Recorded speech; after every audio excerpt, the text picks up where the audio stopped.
All All right. right. Well, it's week 10. Coming off our second bad week in a row. We were 1-4 last week, or what was it, 2 weeks ago, and then last week, 1-3-1. So we won the Pats, great pick. The Bills we just lost outright. They were 12.5 point favorites. They lost to the Jets, bad pick. We continue to be in an abusive relationship with the Raiders. They blew, what was it, a 17-0 lead? Yep. And then Um, they now have a trend of blowing these massive leads as yes. well. Yep. Which is great. Packers threw 3 picks inside the 20. That was great. So we lost that. And then the Falcons lost on a late field goal that gave us the push. Wild ending there. Wild ending. And then I don't know if I sent you this clip, but I didn't even really realize this until after the game when I was like kind of reading some tweets and things about just generally what happened in the game. Drake London caught a ball and was like inside the 5, and he literally just had it taken out of his hands. I don't Yes. know if you saw that. Yes. No, I watched it live. A little bit of a welcome to the league moment, rookie mistake, but also just a really, really, really good play from Khalil Mack. Oh, great play. Great play. I mean, I don't know if any linebacker is just making that play, but I mean, it was certainly just a really good play from a really good player as well. Yeah. Um, yeah, I mean, it's just that was more of a week that I feel like we can take on the chin. I feel like 2 weeks ago, how we went over it, I felt like we made true fundamental mistakes, just kind of Yeah. Yeah. what our mission statement kind of is as a team. And with this past week, I think it was just a string of bad luck. I mean, I think maybe we underestimated one, or I shouldn't even say underestimated. I think we just completely overlooked some of the injuries on the Bills defense. Um, I think moving forward, maybe it's just something that we can monitor a little bit more. And I think the Bills are a Yeah. team that are now very interesting, given some of the injuries that they're looking at right now. Um, the Falcons, I mean, it's a push, better than a loss. Of course. Wish it was a Yeah. win. I mean, I felt like we had the right read. I think we had a very good read there.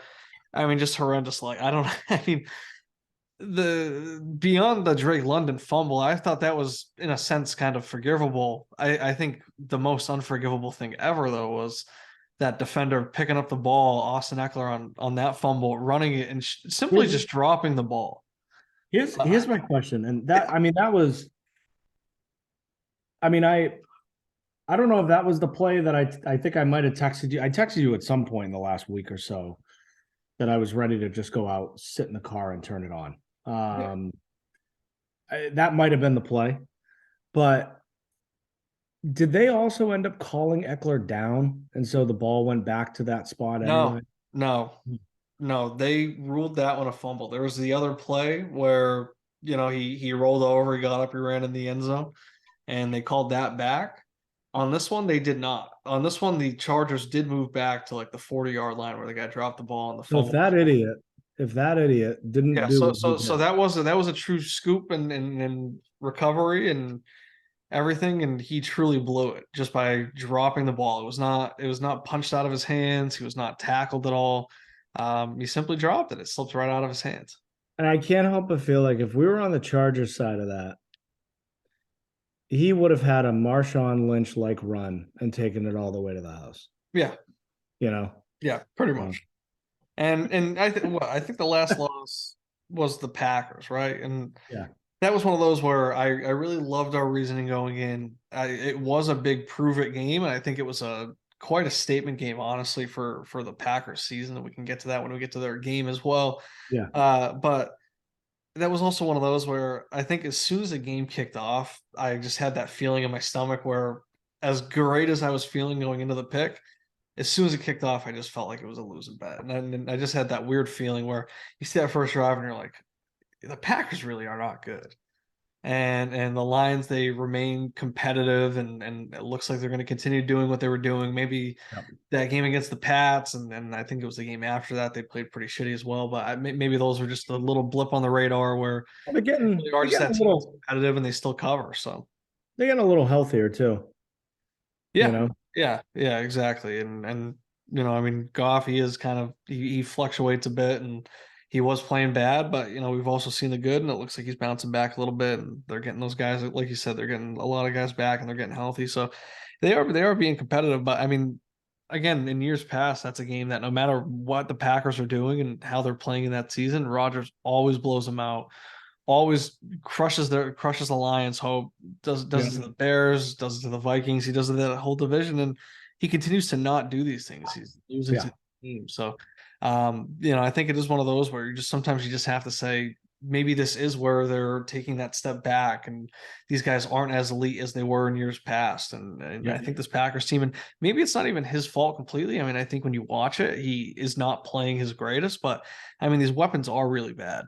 I think that It's, I I, you know, mean, I, I saw a tweet that said how the breakup of Rodgers and Devontae Adams was worse for both parties. It didn't really improve either what? situation. Yeah, but Besides, they got a ton of money. yeah, well, yeah. But I mean, I think we're seeing similar outcomes unfold for both Rodgers and Brady, where Yeah. it's like, are they playing at the elite level that they have in the past? No, definitely not. But I don't think they're playing that bad. I think just their teams around them have regressed significantly. Yeah, but I think at the same time it is like in years past, 5 years ago, these guys were so good that it They didn't made matter. up for it Like for when sure. when when you look at the teams that Brady has brought deep into the playoffs, it's like those years that Gronk was injured for the postseason and Yeah, yeah, things like that. I mean, he made Danny Amendola like a playoff legend, and yeah. it's like those were things that they would overcome because they were so good. And now we're kind of seeing them regress. And yeah, maybe they're Yeah. slightly above league average, but they're no longer on that elite tier that And we're I used watch to. I watch old clips, and you got David Patton, Yeah. catching huge. Yeah, like because it's one of those things. Like I saw, the dummy sports dog went tweeting about how look at the stats. Like Brady's playing just as great as usual. It's like okay, but like watch the game, Uh-huh. tell me it's no coincidence that he seems just slightly off, right? It's not Yeah, saying that he's fallen off a cliff like Kellerman always says, or yeah, yeah, yeah. it's like it's no coincidence that Brady looks slightly off. And yes, the offensive line is not looking great. They have some injuries on the defense, but there's a reason that he looks just slightly off, even if it's only 10%. And the Hmm. Bucs are playing so much worse. And Yeah, it's no coincidence. You have to just yeah, admit it's the thing with like LeBron and his age, right? It's like, yes, he's still putting up the 27-7-7 stat line and stuff like that, but look at his efficiency. It's way down. Now look yeah. at what his team's records are becoming, right? They're no longer the elite tier team despite his talent. And There's like a yeah. there's like an exponential rate that's involved with guys at that level, like that elite level, where if their production declines by 5%, there's like a 10x exponential rate that you have to apply Mhm. in terms of what it means to the team, because those teams are so dependent on Yeah. it. So it's like if LeBron gets 10% worse, then the team is going to be like 50, 60% worse, Yeah. it's not a one-to-one. Speaking of the Lakers, I'm just going to check in real quick on our boy. Westbrook. Yeah. So he is in 15 minutes off the bench tonight. 10 points on 4 of 7 shooting. He's 2 of 3 from three. He's got 5 assists, 2 rebounds. Seems like he's having just another great night as a sixth man. Yeah, I'll take it. It's outstanding. And they're up. Or he might be starting though. If LeBron's not playing, he might be in the starting. No, So he's on the bench. all right, Yeah. Because I've got the box score up where it shows starters and bench. cool. All right. Get him off the bench.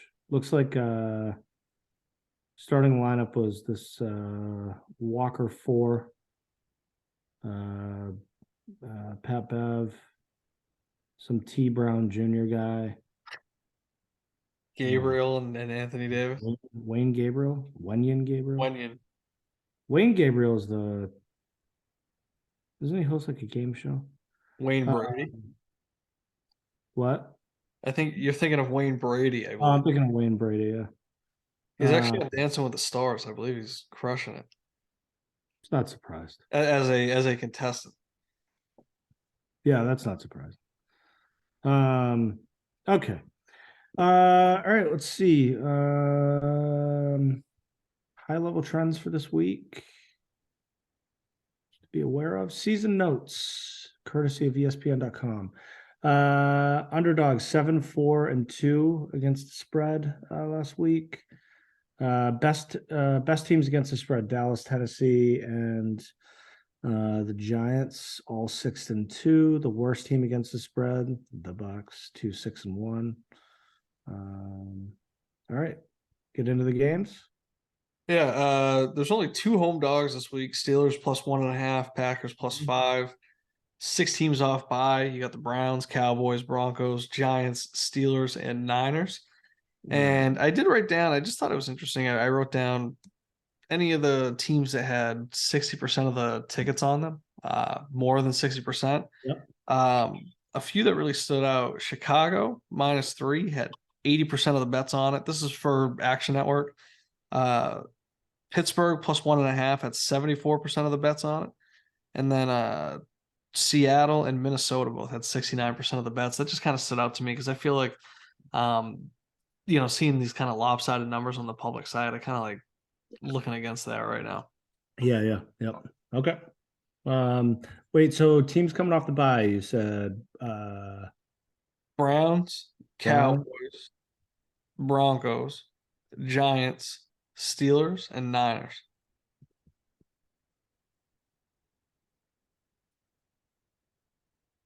I'm just making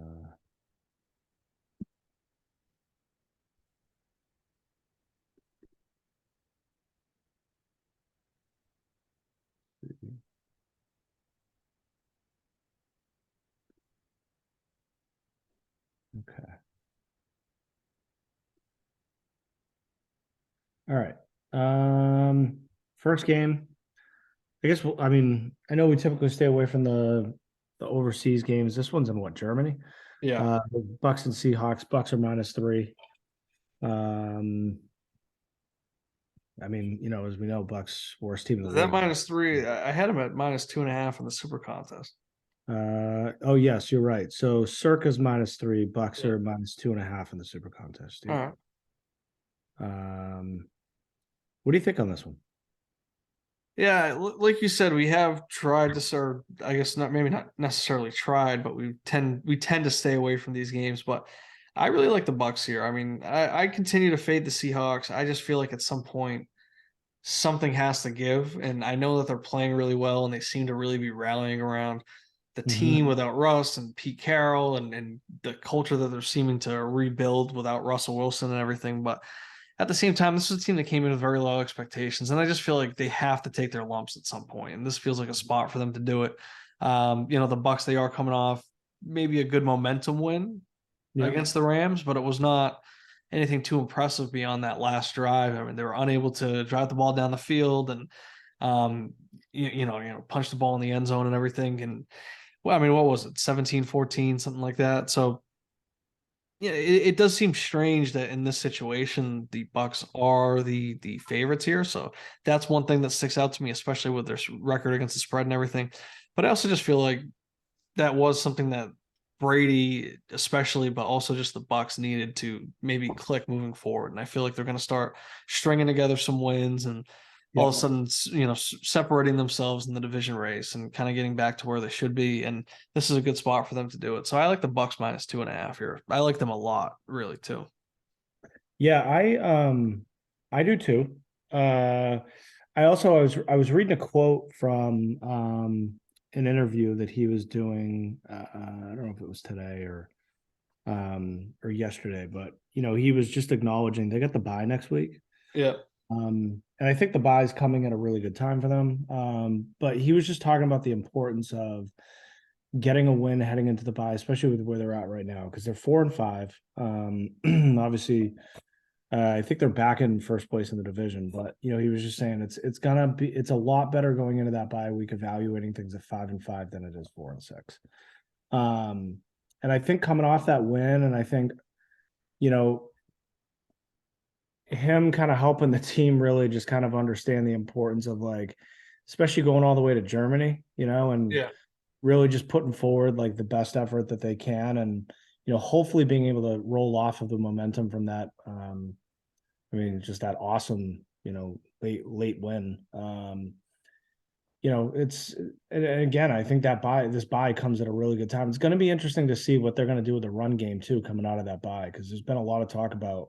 Rashad White taking over and everything. Yeah, and is Lenny Fournette? I mean, like I read a thing like Rashad White's consoling Fournette like on the sideline. It's like, dude, come on, man! Yeah. Like, Jesus, What the hell's going on? what is going on over there? Yeah. But it's just as they start to get healthier, Godwin continues to improve. I mean, I think that's one of those things too. It's like he's only going to get better and better week after week. I feel like Mike Evans could use a fucking mental break too. I don't know if I'd be interested to look up the stat. I wish we had a producer to look up the stat, but I'd be curious to know, like, is this the year with like the most drops he's ever had? And maybe I'm just watching like their games more. Yeah. But I feel like he's had a lot of drops this year. And it Yeah. seems very uncharacteristic. Yeah. I mean, it did seem to stand out last game. Standout last game, but then like even think about that Carolina game when he dropped that one that was right in his basket. Yeah. It just seems like it's been more often than I've ever noticed with him. But anyway, I mean, all that to say, I think, again, we talked about last week too, like with the divorce behind him, is the curse lifted? I don't know if I should be concerned that Giselle bought a house right across the bay from him. But family. But is like, is she keeping that hex shit close, or is she moved on? No, it's just keeping the family, so the kids don't have to travel too far, everything like that. He just loads them up on a boat and sends them across the bay. Pretty much. It's like, get in, and then just fucking gives him a kick with his. Yeah. On a raft. But yeah, he's got the divorce behind him. The curse is lifted. Maybe with that too, like he's more focused. Maybe get back to being a better leader too. Yeah. So I don't know. He seemed fired up too. He coming did. off that win. All he's got is football. Yeah. I mean, somebody asked him this week, "Do you have any regrets about coming back?" And it was like it was a definitive no. I mean, I mean, I also do wonder, like maybe he came back because after 40 days in the offseason, he realized his marriage was done. Yeah. And it was just like, if he doesn't have his marriage, he doesn't, have his wife and kids, he's got nothing else. So, I mean, this is all he's got, So yeah, I do think it's an interesting spot. The numbers interesting. It does have me lean Bucs. I like it. So Mike Evans only has 4 drops this year. I've seen them all. Yeah. It is that his drop percentage is high for his career. It's not his career high. It's 5.7%. His career high is 5.9%. Okay. But 4 drops in 8 games. His career high is 7 drops in 13 games. That was his sophomore year. But, yeah. So it's on the high side for him, but it's not necessarily abnormal. Yeah. Okay. All right. I mean, it seems like it's alike. Let's move on to the next game. Yeah. All right. We got the Chiefs and the Jaguars. Chiefs are laying 9.5. They're the home team. Chiefs are 6-4 against the spread. Jacksonville's 4-6. Yeah, so I think this is kind of like a rope-a-dope line where it's a 1 o'clock game. You can kind of catch the Chiefs sleepwalking. The Chiefs really they still aren't fantastic against the spread. That has been the thing with them for the last couple of years now. They've actually been very underwhelming, and I feel like Vegas is setting this at 9.5. A lot of people are going to jump on that because they get inside the 10. They're going to try and tease it down. And I think this is a game where the Jags could actually come in and win it outright. Just like I said, it's that weird 1 o'clock game, sleepwalk spot, just rope-a-dope kind of thing where everybody thinks it's such an easy cover. And then all of a sudden, it's a 1-score game. Chiefs might have to drive and score to win it or something. But yeah, I mean, the Chiefs, I have them at 3-5 against the spread.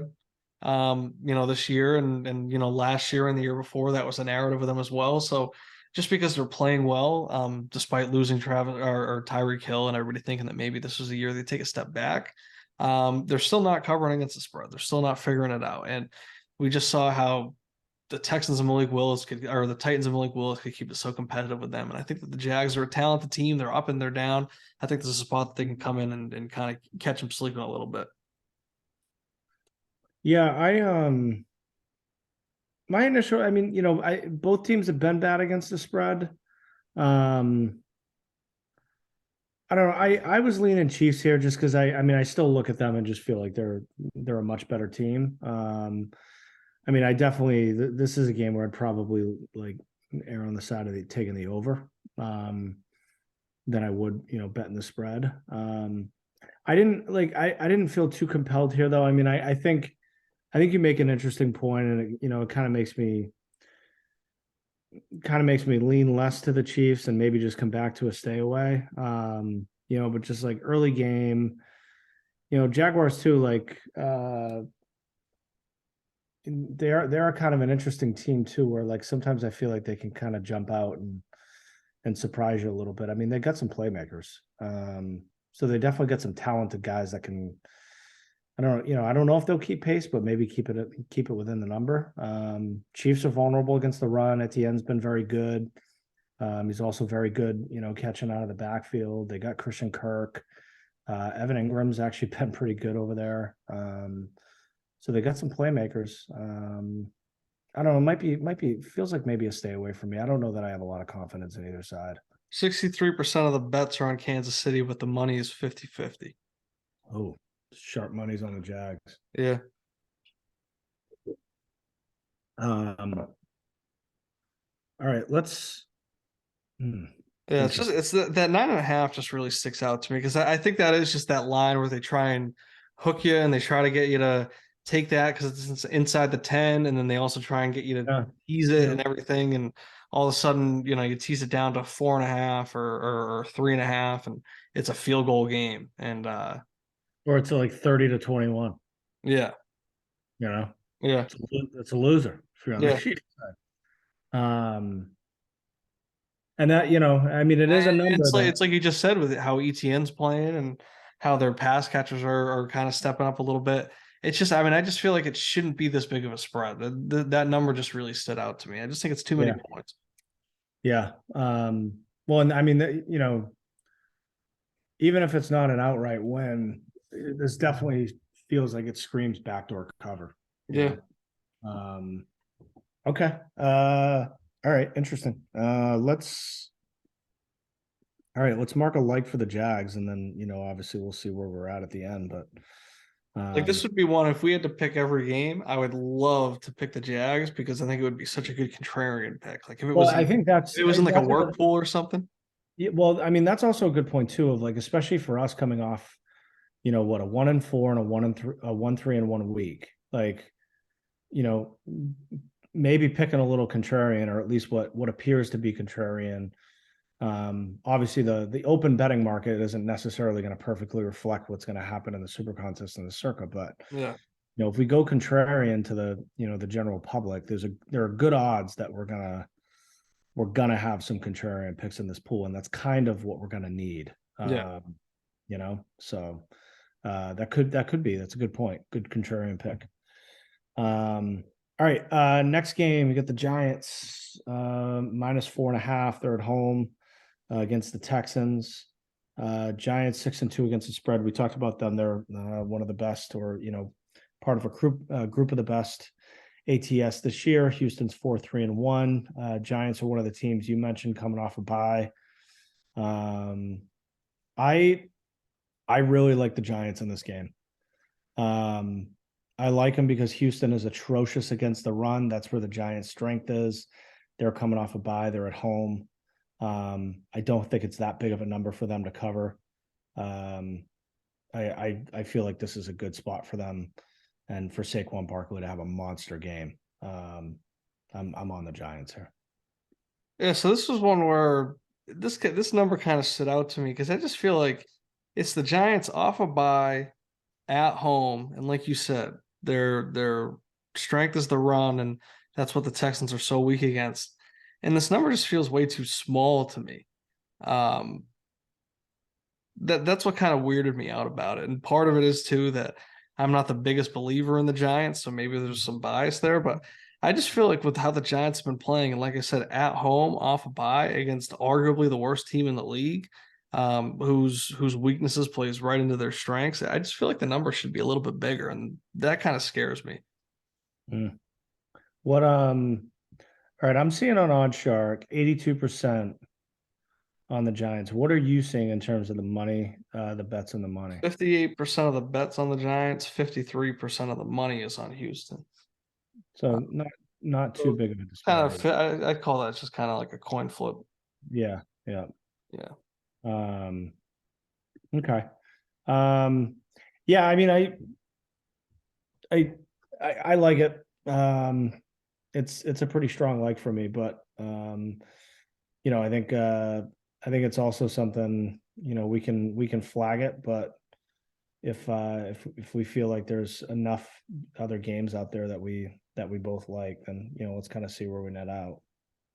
Yeah, it's just like because like I look at it and it's kind of like how so I was on the Panthers last night, Yeah, and the reason I was on it was because that was another one of those lines that really stood out to me where it's like, the Falcons, they're in contention for the division and they're covering the spread, and their offense is better and their defense is better and all this stuff, and they're on the road and they're 2.5 point favorites against this team that just got killed. Like the Falcons, they just played the Chiefs or the Chargers close. The Panthers just got killed. PJ Walker just played so bad that he got benched at halftime, yeah. and he had to start because it's a short week and all this stuff. And they were only 2.5 point favorites, the Falcons. So did Baker play at all last night? No, he didn't. And he's out there headbutting guys with no Yeah, helmet. I think he is going to come back. I think like the reason that PJ Walker started was because it was a short week. Yeah. If it was a full week, then I think Baker might have gotten the start. Okay. So I think it's just kind of trying to rally the troops, that type of thing. Yeah. It was just bizarre to see. It was quite a scene, and it was very Baker too, right? He didn't even play in the game, and he gets this type of camera time. Um, but Was it Al Michaels that was like, that's how you end up in the concussion protocol? yeah, Not yeah. even playing. But so like what I'm saying about that game though is like it just made no sense that like this team is so much better and they're such small favorites. And it's the same thing here where the Giants are 6-2 off a bye at home. Yeah, yeah. Yeah, it's just weird. I just feel like they should be like maybe 6.5 point favorites or something. Yeah. I mean, I also wonder, is this a little bit too of like, um, are the books also trying to hedge against some of the public distrust of the Giants? Yeah, I mean, Like, is that number intentionally low because they know that people don't believe in the Giants? that might be too galaxy brain of a take. I don't know. It's I mean, Houston's good. These are two teams that are good against the spread as well. I know, yeah, yeah. 5-3, Giants are 5-2. Yeah, it's just like I mean, pretty much to me, it's just a stinky line. That's all it is. And Yeah. I don't necessarily like Houston because of it, but yeah, to me, it stood out to me. If the Giants cover, I am going to flaunt my Galaxy brain. Yeah, yeah. That will I wouldn't be be, surprised because I keep doubting the Giants and they keep doing it. yeah. Yep. I do wonder if this is a move by the books. Yeah. All right, let's go to the next game. I'm not very excited to talk about this one, but we will because we talk about all of them. We got the Saints and the Steelers. Saints are laying 1.5. And they're in Pittsburgh for this one. Saints are 3-6 against the spread. Pitt's 3-4-1. It's kind of a bad football game. Yeah. A lot of times I like to kind of zig when it seems like everything else is zagging, right? And when a team looks so bad, I do like to try and pick them off the bounce back spot. But I feel like there's two teams that have looked bad coming into this game. And, Yeah. I think that there's a greater chance that maybe the Saints have hit somewhat of a rock bottom with Andy Dalton as their quarterback. Yep. I think that there is room for the Steelers to improve, and they're coming off the bye. Yep. TJ Watt sounds like he's back.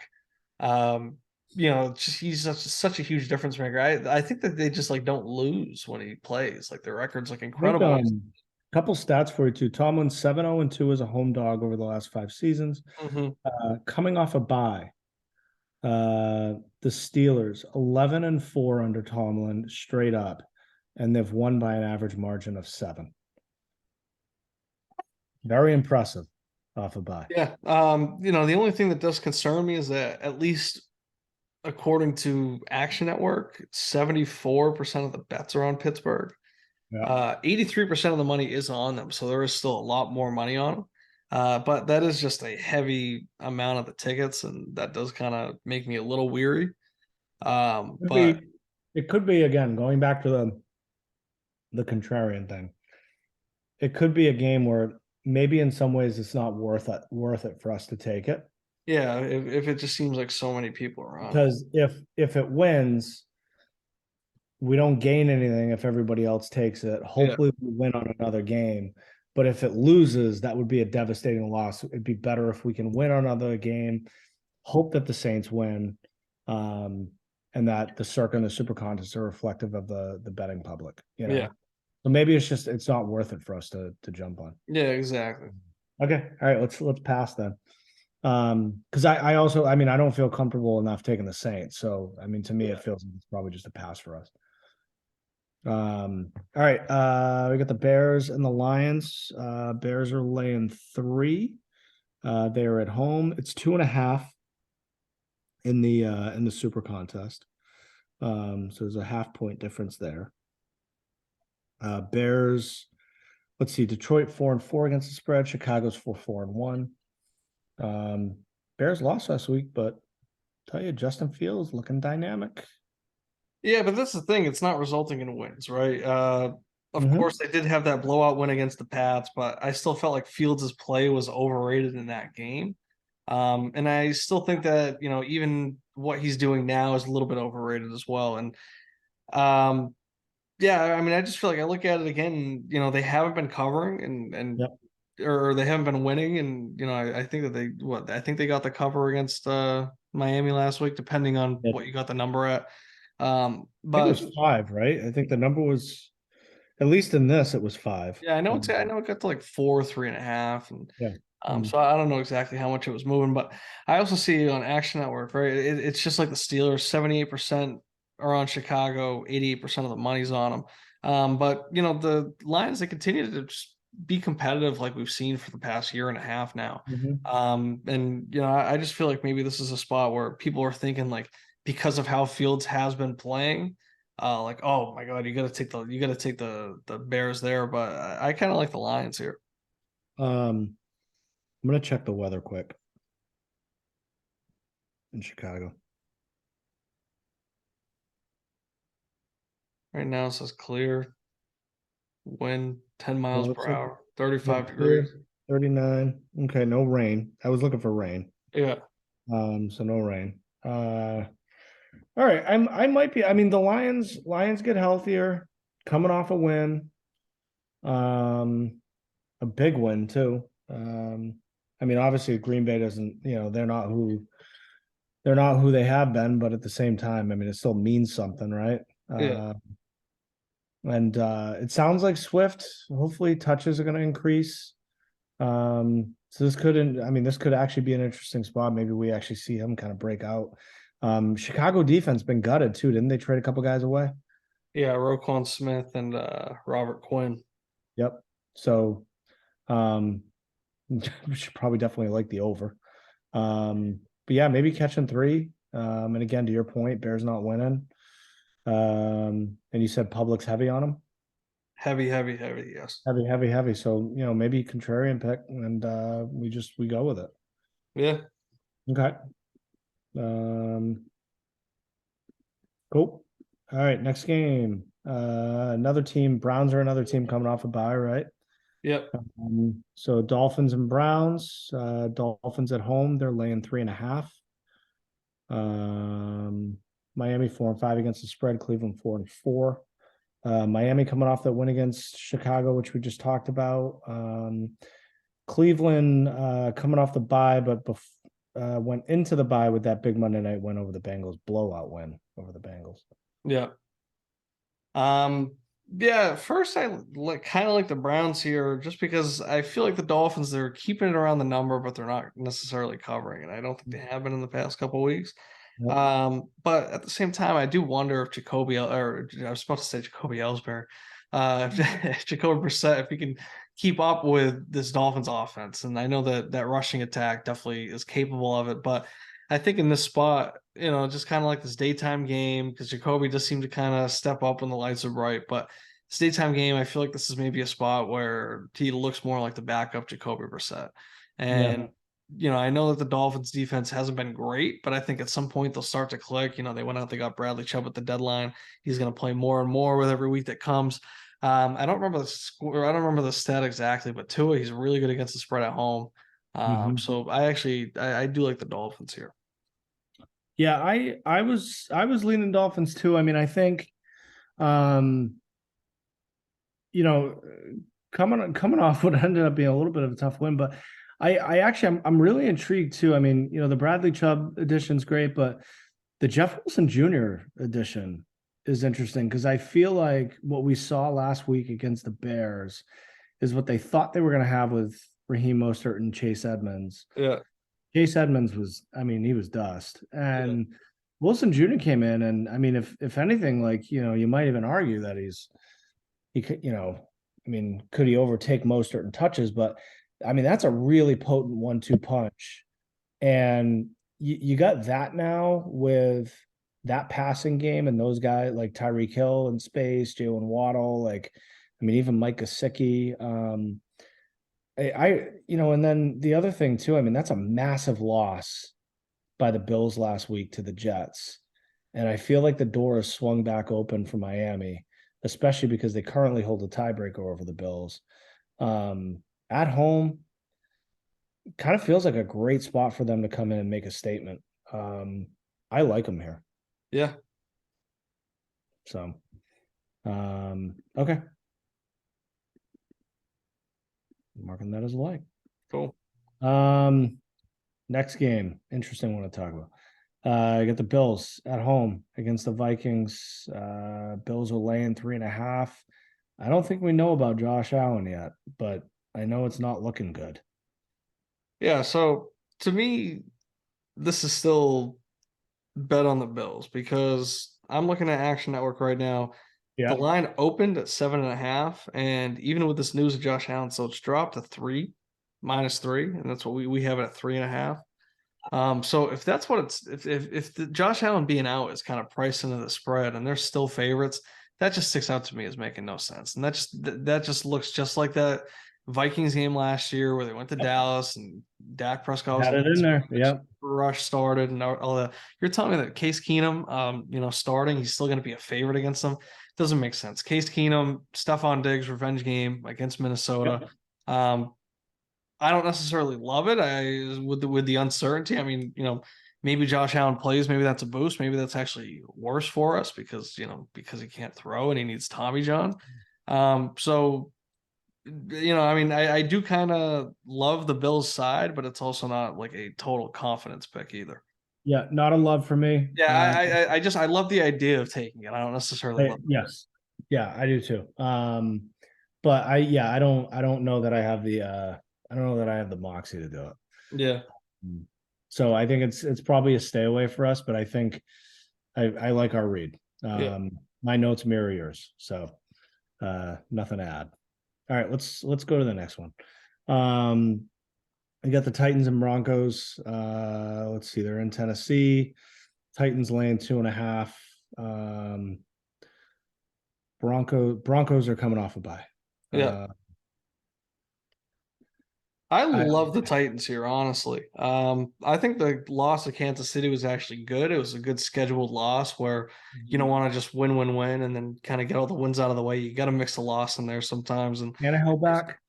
it sounds like it. I think he's logging full practices. Traylon Burks is logging full practices. I think that he's going to come out of this injury getting completely unleashed. And I'm not going to say that's going to happen in game one, but I think that they are eager to start using him. I think that seeing how they looked with Malik Willis playing quarterback and then with the options that they've had at wide receiver since he's been out. I mean, I think even with these games that he's missed, he's still, top of the charts in their receiving stats. So it's like that, that just shows, how poorly they've been using their Oh, they receiver. got nothing. What's Yeah, that? they got nothing. Yeah, so it's like I think that they're excited to get him back and they want to work him in, and he was Yep. looking really good. I think he was really underrated. How he was playing in those first 4 weeks before he got hurt. So I think that they're excited to get both of these guys back. And, after Mhm. seeing how they were looking, I love that. I love the small spread. I love. I think that the Titans are going to win this. I think that this is just like what we've been saying. Keep it rolling with the Titans. Yeah. You blink and all of a sudden they're in first place, and that's exactly what we talked about it weeks ago, and that's exactly what's happening. Yep. Yeah. It's roll with them until Broncos, they they were burn us. sellers at the deadline. Yep. Yep. I mean, that roll with them until they burn us. Yeah, Okay, cool. All right, next one. This will be a fun one. The Raiders and the Colts. They're in Vegas. Raiders are laying 6.5, 3-6 against the spread. Indy's 3-5, but obviously the big story is the Colts have a new coach in Jeff Saturday. 3-7 in his coaching career with the varsity program at some school that I don't know the name to. yeah. Um, It's an interesting game. We talked about it when we saw those tweets come up about Jeff Saturday tweeting about, um, yeah, the the Raiders Raiders look having no awful. points, Devontae Adams having zero Yeah, fantasy points at the yeah, half. yeah, yeah, How terrible the Raiders are looking, and I was saying to you how it just screams, old takes exposed, retweeting those and yeah. everything, and that could still happen, inside of the six number. But I do find the Colts to be kind of intriguing because it's like I was saying to you when we were DMing, but um, you know, never underestimate somebody that's got nothing to lose. And I feel like you have somebody that's never called plays. They brought up this passing game coordinator, and what benefit does it have to him to be conservative with his play calling? And Jeff Mhm. Saturday, what the hell does he know? What do any of these guys know? So it's like, why not just go out there and try the most crazy shit, see what you can do? And it's kind of like a bad news bear scenario where this group of misfits just comes together and does something, and they can still lose and be inside that number, and freezing cold takes can still get their retweets off. Yep. But yeah, There was I do just find it interesting that this there six was number. a I don't know. I think I sent this to you. But there was a tweet today just talking about Jeff Saturday at practice, and it sounds like he kept having the team run the same play until they got it right. Yeah, And then when they did, he yelled at them, "Great. Now get it right the first time."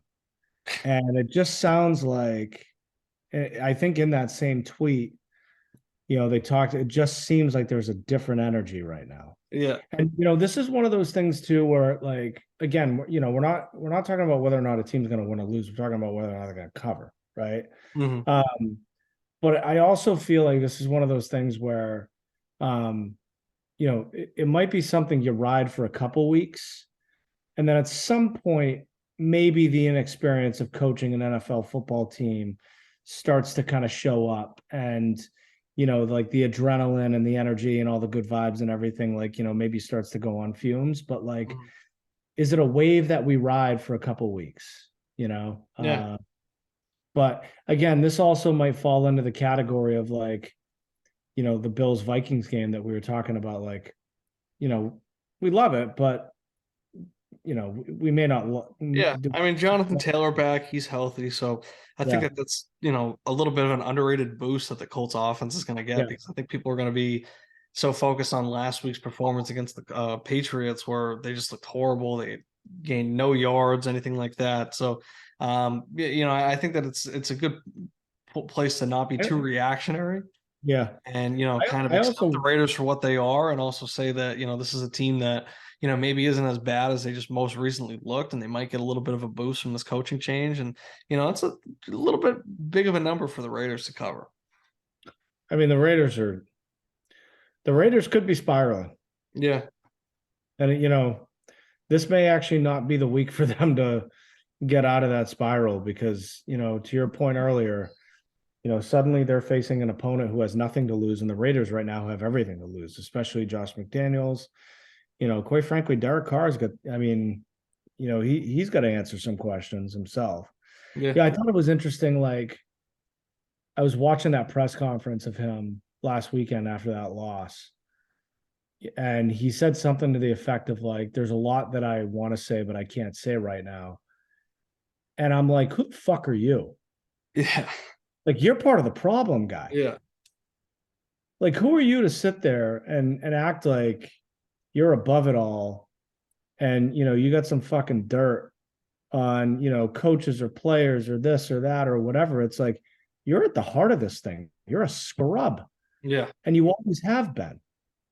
So I was just like, get this guy out of here. I'm not even a Raiders fan. And I'm like, get this guy out of here. Like, Right. get him and Daniels, ship him on a boat. They can go start a team out in, I know Goodell's trying to make NFL Europe a thing. Like, have them go to Germany. They can be the first team out there. But Yeah. I'm just like, get out of here. So yeah, maybe, I mean, this could also be a spite pick. Yeah. I mean, I think it's an interesting, angle to take. So All right, let's put it on the list. Um, all right. The next one's auto bet of the century for me. We get the Rams and Cardinals. Rams are laying 1.5. The big number for me here. The Rams are 11-1 against the spread under McVay, 7-1 against Kingsbury specifically. Kyler's also banged up. I feel like we talk about trends all the time, especially coaches owning coaches. There was one we went against a couple weeks ago, actually, I think on the opposite side, which was Shanahan owning McVay. And we kind of knew it going into it, and then it bit us in the ass. This feels like an auto lock. Rams -1.5. Kyler's also banged up. is Stafford playing though? Is he? I mean, is there any concern that he's not? Yeah, he's in concussion protocol. Well, let's look it up. He's questionable for this week. He's limited practice today. Let's see. Hold on. All right, It was now held out of practice Wednesday, Thursday. It was limited today. John Wolford would start if Stafford isn't cleared. maybe not. Hold on. I'm gonna check out Pro Football Doc. See what.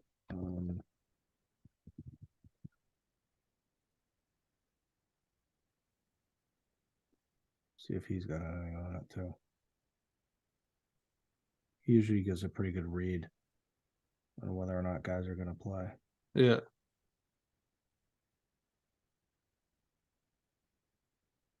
And Kyler's a true game time decision, right? Yeah.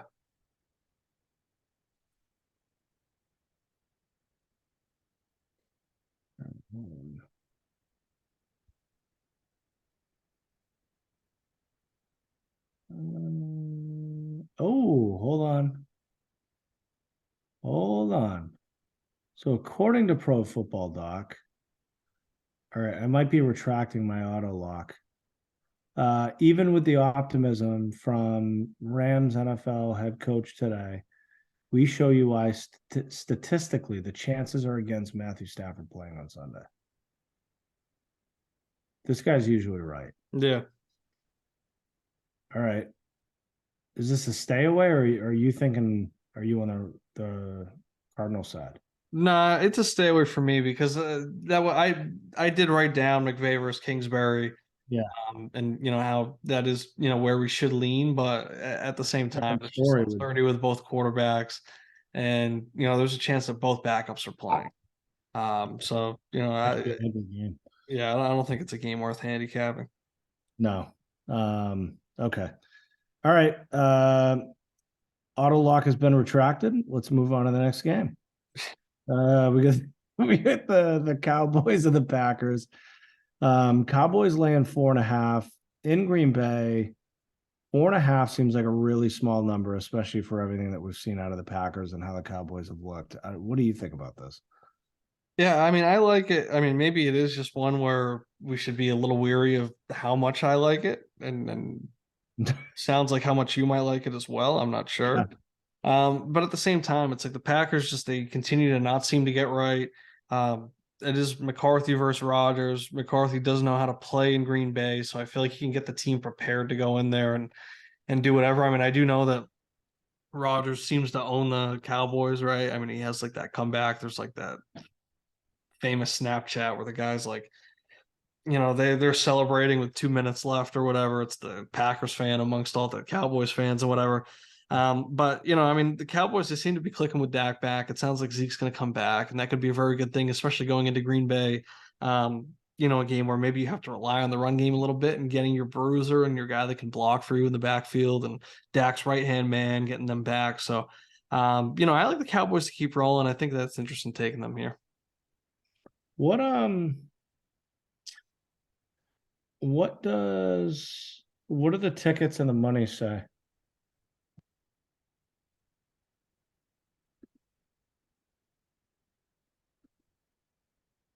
66% of the tickets are on Dallas, 52% of the money is on Green Bay. Whoa. That's weird.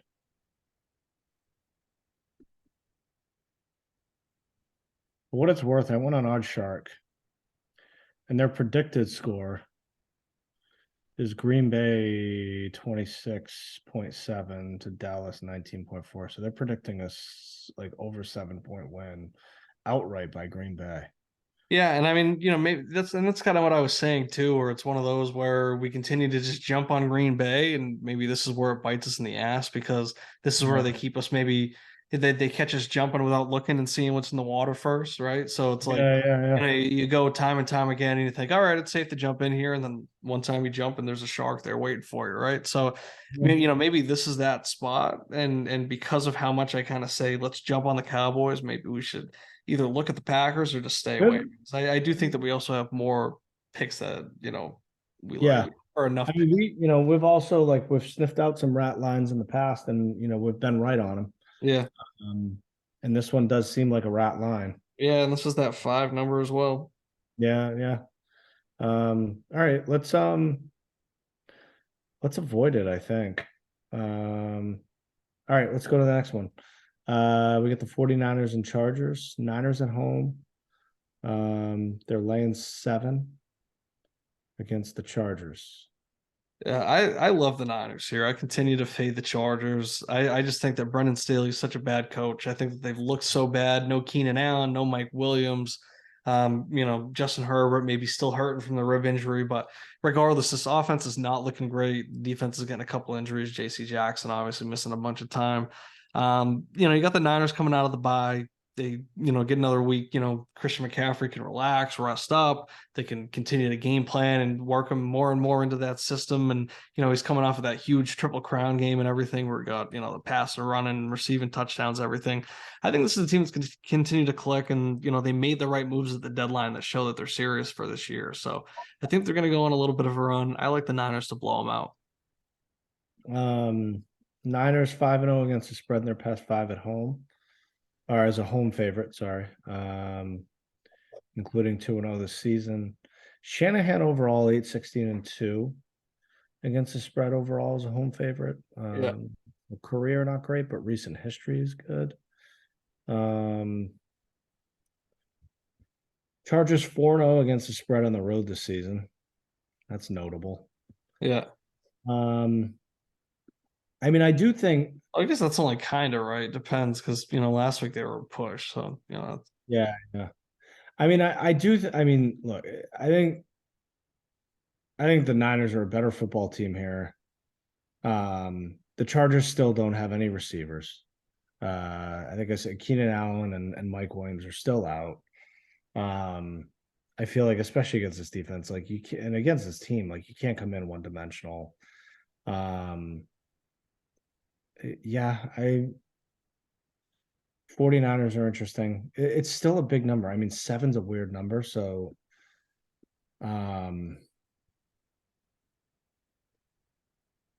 let's mark it. But it might be one that I don't love as much as some of the others that we might have. yeah. Okay. But yeah, I'm with you in terms of being on that side of it. All right, last game. We got the Eagles and the Commanders. In Philly, Eagles are laying 11. What do you like on this one? I kind of lean the Commanders. It's not too strong of a feeling though. I just feel like they're a competitive team, and they seem to find ways to keep it close. And I do wonder too, like, we might be entering the part of the season. Like, I remember this happened with the Patriots. in '07, like, they as they started to kind of get into like that middle portion of the season, like and like the talk of like an undefeated season starts to maybe pick up a little bit. Games started getting tougher, games started getting closer, and they started to have some that sweat. Like this is a divisional game too. Um Against a team that I think's been pretty competitive. I mean, even last week, like, up against, I mean, they had the Vikings on the ropes last week. Yeah, they pushed the spread last week, and then but they were 3-0 against the spread going into it, Yeah, yeah. And they've been, and you know, 3-0 we straight talked up as well. we we talked about this a few weeks ago when Wentz went down and Heineke, the Heineke bump. And I mean, has he been a lights out quarterback? No, but like they're definitely playing with a different vibe, Yeah, and And Jahan Dotson, he was activated off the IR. It sounds like he's yeah, practicing this week. Maybe he can come back, give him a boost as well. But yeah, I mean Eagles, that offense seems to be clicking a little bit, or at least more yeah, than what they had with Wentz. Eagles last week were 12-point favorites in Houston um, on Thursday Night Football. So I mean, there's some other Yeah, there considerations. was that weirdness to it. 12 points didn't cover. Yeah. You know, and I look at the Commanders, better football team, more competitive football team. I think they play with more life, more spirit. So I mean, 11's a big number. Yeah, I lean Commanders here. Okay, let's. All right, so we go back through. We got the Bucs -3, the Jags +9.5, Lions +3, Dolphins -3.5, Titans -2.5, Colts +6.5, Niners -7, Commanders +11. Are there any that jump out at you as auto locks? I think the Titans are an auto lock. I think the Titans. I mean, I really like the Bucs. I mean, the other what was the deal with the Bucks and the money and the tickets? Was that one that was in our favor, or was that a contrarian, or was that 68% of the bets are on Seattle, but the money is 50-50. It's actually okay? 51% Tampa Bay. Yeah, so okay, I like that. I also like it if I'm gonna get up at 6:30 in the morning and watch this game. I want to get up and root for the Yeah, I Bucks. mean, I'm gonna be rooting for Brady anyway, so Yeah, yeah, might as well. Um, okay. There were a couple other games in here. Lions were one, I think. There was heavy public. Were Lions a contrarian? yeah, well, let me see. So I'm gonna cross off Cowboys. I don't want to take that. Yeah. Like the Bucks, like the Titans. Yeah, the Lions were one that we were looking at that we thought was maybe going against it. Yeah, the Steelers are one that we crossed off because it seems like everybody's going to be on it. Yep. Um, but we do like it. Do we take the Colts as a spite pick? What are the tickets and money like on that one? I think it's in Vegas's favor. So that might be another one. 65% bets on Vegas, but 76% of the money is on Vegas as well. Whoa. I don't necessarily love it. That might be something where if I have a good weekend, then maybe I'll sprinkle on the money line just for fun. Mm-hmm. It's not necessarily something I love. Yeah. Yeah, I mean, maybe if it comes down to a fifth pick, maybe we squeeze it in there. All right. I mean, what do you think about that Jags plus 9.5? Um, I mean, look, I have Etienne on every fantasy team that I own, Yeah, so I'm naturally going to be rooting for them anyway. yeah, Um, Mecole Hardman's down; he's out, yeah, so it's a weapon. He was actually a big part of what they did in that game. yeah. He's been playing very well this past Yeah, month, really. yeah. Um, I mean, it's an interesting like I'm always gonna worry going against the Chiefs because I feel like they always have that ability to just blow a team out. Yeah. Um, but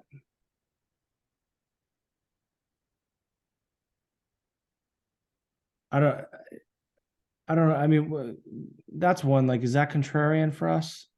If it's contrarian for us, then I think I can get into it because I'm, you know, Yeah, 63% of the bets are on Kansas City, but the money is 50-50. all right, let's go with it. I'm gonna mark it. Like I said, that line just seems like I don't even want to call it a trap, but it just seems like bait. You It know, does seem, because yeah, you're inside the 10, and like I said, that's yeah, everybody's going to want to slap it on the teasers and stuff like yeah, that. And, this could just be one where the Chiefs, teams like this drop these yeah, stupid games all the time. And it yeah. happens. No, I agree with you. What do we think about this Dolphins game? Dolphins minus 3.5 at home. I like it. Like I said, I initially wanted to go Dolphins because I like this Dolphins offense so much, and I think that it's just so crazy good. Mm-hmm. But then, I did feel like, maybe this is a spot where, the Browns they do or the Dolphins they keep it close to the number all the time, so maybe it's a little bit risky. But then once I heard that Tua is really good against the spread at home, and of course, like they continue to win, so it's like you're taking them to win anyways.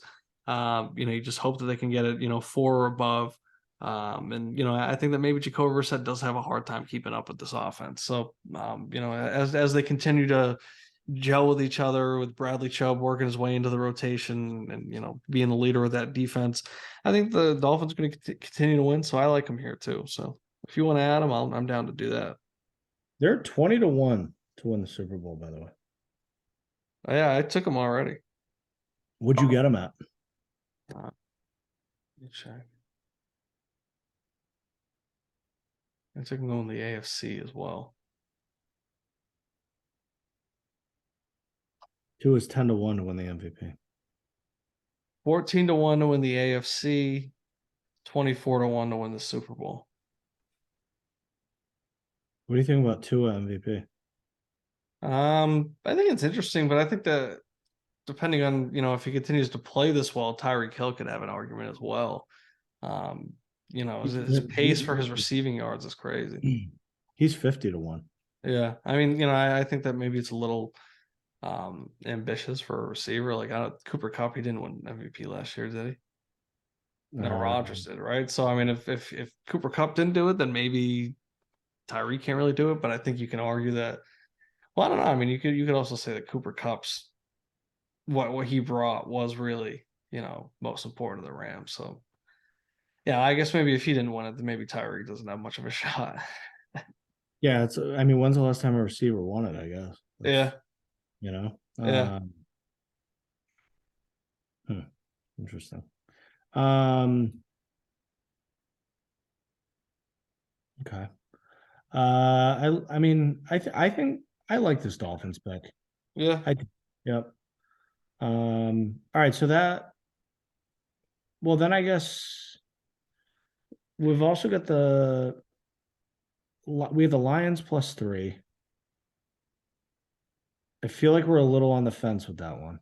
yeah, Neither one of us are jumping on it. Colts, we liked, maybe didn't love as much as others. We also had the 49ers -7 at home against the Chargers, and we got the Commanders plus 11 on Monday Night Football against the Eagles in Philly. yeah. I mean, of what's left, what I like the most is Niners -7. Mhm. If not, then I'd probably say Lions +2.5, +3. Yeah, I mean, I think I'd probably rather go Niners. Yeah, I mean, I just think that, like I said, I continue to just view the Chargers as just not that good, being a coach away from truly being competitive and being able to go on these playoff runs. So, until they make that change and until they start to get some of these weapons back, I'm going to continue to fade them. So, Yeah. Um, all right, so right now we'd be looking at Bucs, Jags, Dolphins, Titans, Niners. yeah, Feel good? I feel good about it. Yeah. All right. I'm gonna go ahead and submit them. Cool. All right. Oh, I didn't show you yet. I don't know where they put it though. My Hendon Hooker Tennessee shirt came. Oh, awesome. Very excited about that. Yeah. Who's he got tomorrow? Tomorrow, I want to say, is it Missouri, South Carolina, something like that. Need a big game out of him. That's who they have left. Missouri, yeah, Missouri next week or this week, and then This is his last home game, I think. let me see. Yeah, and then they're at South Carolina, and They still have a path. They still have a path into the yeah, I conference. mean they need TCU to lose, and then they can't have LSU go on, this run to the SEC championship. Well, as long as LSU doesn't beat Georgia, and I mean, I think as long as it's not like a thriller, because keep in mind they blew out LSU, didn't they? Yeah, So that does play in their favor, I would think. yeah, but I mean, if LSU wins the whole conference, then it's over. Oh, if they win the whole thing, it's over. Yeah, for Yeah. sure. Because Georgia's not going to win. Yeah, and then yeah, because if Georgia's only losses in the SEC championship game, Yeah. And then Ohio State and Michigan are going to knock you. They're going to knock one of the yeah, other. but the big thing is that TCU has to lose, because if they go undefeated, win the Big 12, like they have to get in. But assuming that they do, because they have Texas this week, and then I forget who they have in the the week after that. But they have two really tough matchups. You just got to think that they're going to lose one of them. Shit. Hold on. Texas is favored by 7.5. Yeah. That's wild. Yeah, I mean, I don't think it's. I mean, I know, like, I know that, but like, it's crazy. They're a ranked team. They're at home, and part of why their ranking is tanked a little bit is because Quinn Ewers missed a couple weeks. Yeah. But I mean, so I actually don't like that. That spread doesn't really stand out to me. I mean, I think it is one of those where it's a sign that you should take Texas, because it is TCU is the 4th overall team, and they're underdogs. But I don't think the spread's like necessarily unfair. Yeah. No, I mean, I get that, but it's just shocking to see the number 4 team, a 7.5 point dog against undefeated too. It's just crazy. Yeah, but it's like Tennessee being the number 1 overall team going to Georgia. They're 8-9 point dogs. Yeah. That's true. Yeah. Well, hopefully, big day out of him tomorrow, and we need Stroud to fuck up. Yeah, I mean, I think it's one of those where, one, if they lose the Michigan game, then that's over for him. But I also just think it was just weirdly, it doesn't really make sense why they adjusted the odds and made Stroud the favorite again when they were tied, just based off of the games. But it's just somewhat of a bias. But like I've been saying, I do get kind of like the same feeling I got from the Kyler Murray race, where Kyler Murray was the better candidate, the better player all season, but Tua was always the favorite just because of that bias with Alabama, and they were the undefeated team and all that stuff. But when it really came down to it, and the people actually had to cast their votes, they went with the better player. So I'm not too concerned as long as Hendon continues to play well. That's the most important thing. Hendon continuing to play well instead of. I think there's something too with, like, him putting Tennessee back on the map. Yeah. I mean, he might get a little bit of like because I mean, Ohio State every year is a wagon, like they're always there. But, being the guy that's kind of gotten Tennessee back in the national championship conversation, maybe he'll get some extra votes just out of respect for that. But yeah. Anyway.